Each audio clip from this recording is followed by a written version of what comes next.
We have to educate each other.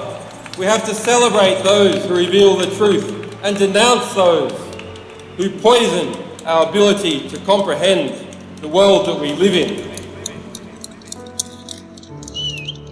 Thank you, everyone.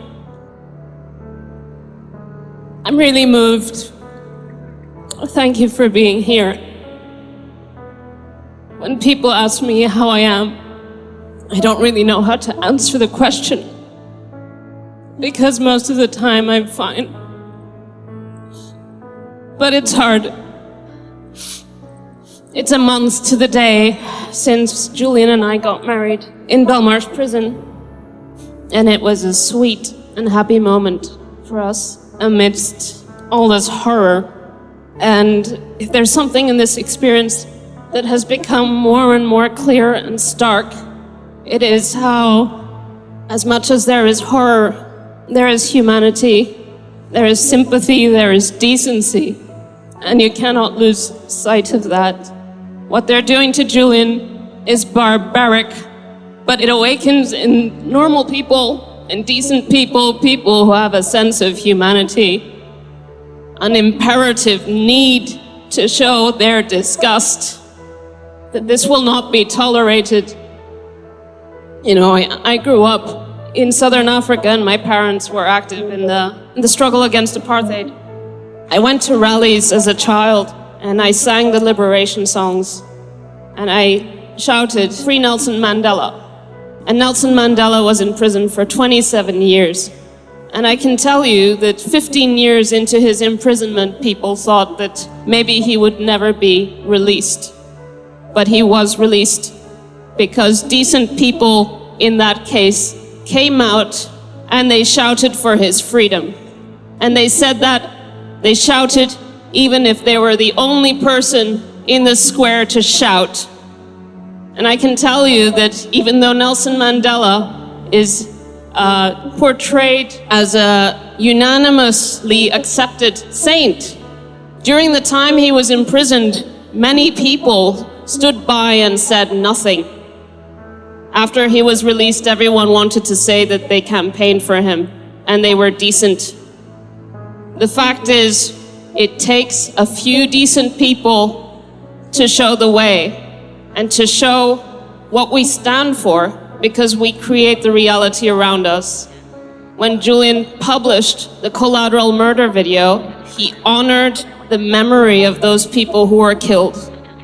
When he published the Iraq war logs and the Afghan war logs, he honored the tens of thousands of victims who weren't even recognized.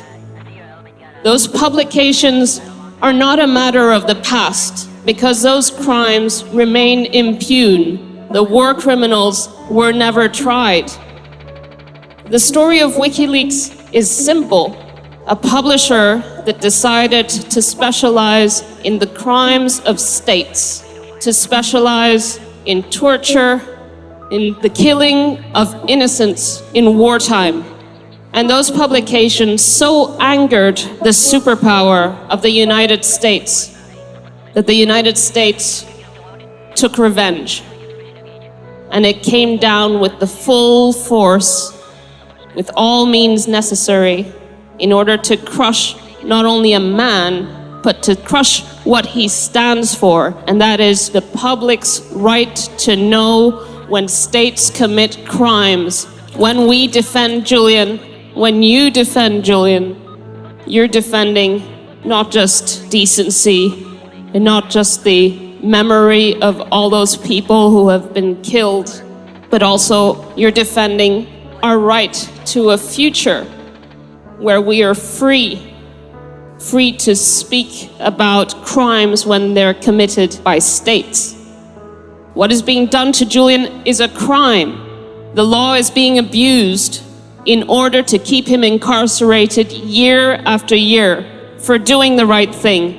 3 years in Belmarsh. When will it end?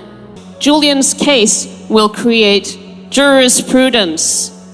What they're allowed to get away with will determine the scope of our press freedom, of our right to know information that is in the public interest.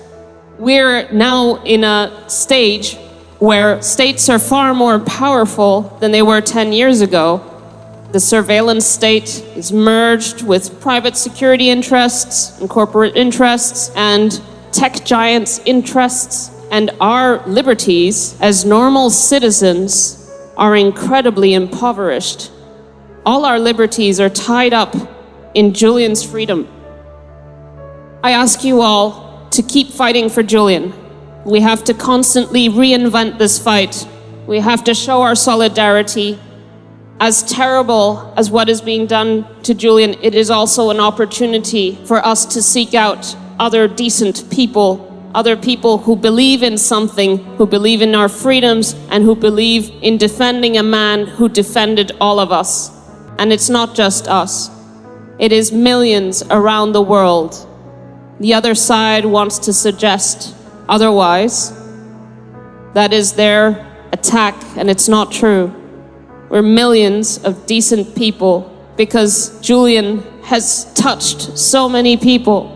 He's helped so many victims of war, victims of human rights abuses, and no one will take that away. We will win this fight. We must win this fight. Free Julian Assange.